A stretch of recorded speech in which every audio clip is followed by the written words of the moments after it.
We were all mind blown when the Milwaukee Bucks traded for Damian Lillard. Not only that, but the other pieces involved in this three-team trade were just as interesting. Today we're going to take a deep dive into the trade from the Bucks, Suns, and Trailblazers perspectives, grading them all in the process. So without further ado, let's get into it.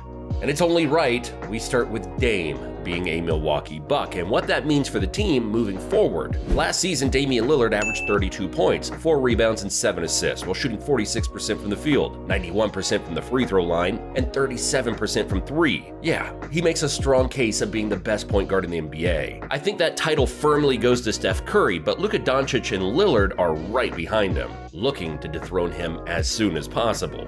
Dame did only play 58 games last year. He elected to sit out the entire final month of the season due to the Blazers not being in playoff contention. I just read you all the numbers. The man was dominating when he was on the floor. In fact, he led the entire NBA in pull-up threes, shooting 37% on 7 attempts per game. He never really gets the respect he deserves because he's never had a deep playoff run. As for players like Steph, Luka, and Trae Young, they've all been excellent in just about every postseason they've played in. Offensively, Dame is perfect. He's a legit three-level scorer who can distribute the basketball at a high level. He puts immense pressure on a defense with his long-range shooting, and then he's just as lethal when driving to the rim with that underrated explosiveness and ability to finish through contact. Not only that, but he averaged 9 free throws per game last season and made them at a 91% clip. We know the Bucks struggled with free throws in the postseason, and it was mostly because of Giannis, if we're being honest.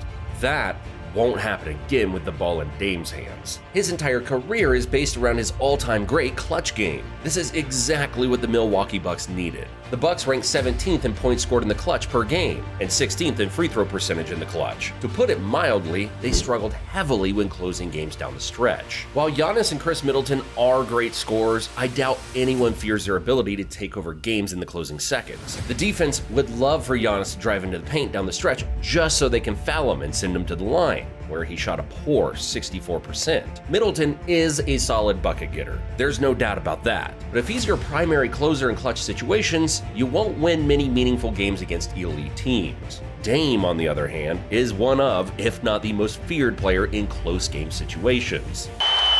Lillard, long range three, and it's good! At the buzzer! Damian Lillard! Are you kidding me?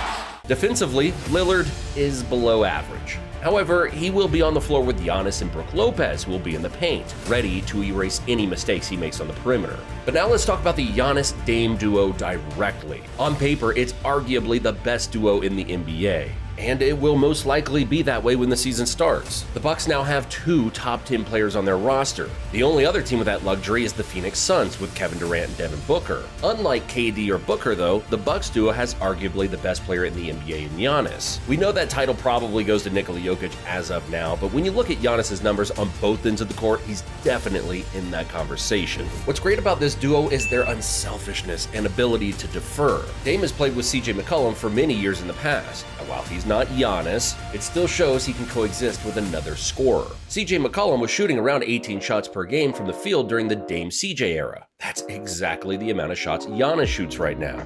And plus, Giannis is naturally an off-ball player anyways. If you watch Bucks games over the past few seasons, you see that Drew Holiday carried most of the ball handling duties, while Giannis got himself in position down low to receive the pass in the lower high post. But Holiday not being an elite scorer or shooter allowed the defenses to double and mainly focus solely on Giannis and ways to keep him from scoring. And, well, you can't do that now with Dame at the point, because Dame is one of those players who could score 50, 60, or even 70 points in his sleep. We've all seen him do it. This creates a new dynamic within the offense. How do you even stop this duo? A guard and big duo have proven time and time again to be the most unstoppable pairing in the NBA. Just look at Jamal Murray and Nikola Jokic. When Murray was scoring like a madman and Jokic was doing what Jokic normally does, you literally could not stop it. Just ask the Los Angeles Lakers, who had the best defense in the NBA after the trade deadline and into the playoffs, and even they couldn't stop them. Dame led the NBA in points per game as the pick-and-roll ball handler with 12.5. So once he and Giannis get into that action, it's going to be a nightmare to defend, even for the most elite defensive teams. So we've talked about how elite they are together and how they're going to dominate, but then you have their secret weapon, Chris Middleton. He's one of the best legit third options you can have on a team with championship aspirations. We don't think he's best suited as a second option. He's sort of in that Tobias Harris category. They're both great-sized, 3-level scorers who can score on anyone, but they shouldn't be relied on to get you to the finals. Now, obviously, Middleton is a better player than Harris, and he's had a lot of great playoff performances, but the point still stands. He's better suited as a third option.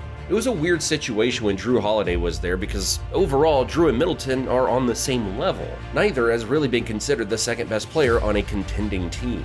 So now, Milwaukee has a trio of Dame, Giannis, and Chris Middleton. I'm taking those three over the Suns' big three any day. So now we're at the point where we need to give a grade to the Bucks trade, and we're going to hand out an A+. That may or may not have shocked some people. To state the obvious, yes, the Bucks lose arguably the best perimeter defender in the NBA. However, as we mentioned earlier, they still have Giannis and Brook Lopez. Plus, they have solid wing defenders in Jay Crowder, Rajon Beauchamp, and Chris Middleton isn't a slouch on the defensive end either. So they still have 4 to 5 good defensive players. Now, they added one of the most lethal scorers in the NBA. There is no downside to the Bucks end of things. They needed to make a change after 2 back-to-back failed seasons. Of course, Drew will be deeply missed in Milwaukee, and his emotional farewell speech did not make this process any easier for the sad Bucks fans. He said this, "Thank you, fans. For those who know me best, they know we're all about family. Milwaukee, you welcomed me and my family into your city, homes, and hearts. We will be champions together, and my family and I will forever be grateful. Until next time, thanks for everything." Now let's move on to the Blazers side of the trade. They received Drew Holiday, DeAndre Ayton, Toumani Camara, and a few picks in the deal. First off, Drew Holiday was quickly moved to the Boston Celtics in exchange for Robert Williams III and Malcolm Brogdon. The Blazers are in a rebuild, and while the 33-year-old would have technically been the best player on the team, he doesn't fit the team's timeline. But as for DeAndre Ayton, this is now his new home. I know he gets a lot of slack for his attitude and lack of consistency, but he's still an all-star caliber center who averaged 18 points and 10 rebounds and who shot 59% from the floor and 76% from the free throw line. He is coming off an underwhelming playoff series versus the Nuggets, but he's just 25 years old. He's got enough time to improve on his new team. In terms of a grade, we'd have to give it a solid B. Not only did the Blazers receive an all-star caliber center, but they received several other solid assets for the future by trading Drew Holiday. And now on to the Suns side of things. They received Jusuf Nurkic, Grayson Allen, Nasir Little, and Keon Johnson. And the more I look at those players, the more I think the Suns might have actually won this 3-team trade. Let me explain. For starters, Jusuf Nurkic is a perfect center, unlike DeAndre Ayton.